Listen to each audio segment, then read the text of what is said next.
Hello viewers. நவகிரகங்களுக்கும் சனி பகவானுக்கும் பைரவர் தான் குரு.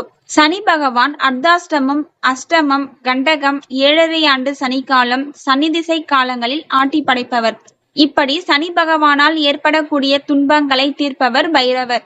ராகு காலத்தில் பைரவருக்கு வடைமாலை மற்றும் வெற்றிலை மாலை அணிவித்து புனுகு பூசி கருவேப்பிலை சாதம், பாகற்காய் கூட்டு, பால் பாயாசம் படையலிட்டு அல்லது கருவேப்பிலை மாலை, பாகற்காய் மாலை அணிவித்து ஒரு பூசணியில் மிளகு தீபம், ஒரு பாகற்காய் மிளகு தீபம் ஏற்றி ஸ்ரீ பைரவருக்கு அர்ச்சனை செய்தால் சனி பகவான் பிடியிலிருந்து விடுபடலாம்.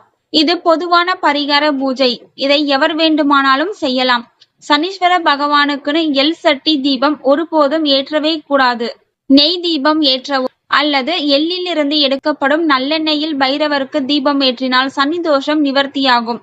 ராசிக்கு சனி பகவான் பார்வை இருந்தால் சனிக்கிழமை காலையில் 9 கருப்பு மிளகை தூள் செய்து வெதுவெதுப்பான நீரில் கலந்து குடிக்க வேண்டும்.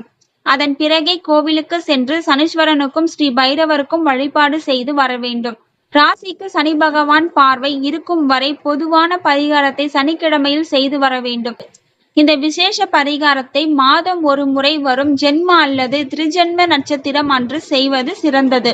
ஸோ இந்த வீடியோ உங்களுக்கு பிடிச்சிருந்தது அப்படின்னா ஒரு லைக் பண்ணுங்க. தேங்க்யூ ஃபார் வாட்சிங்.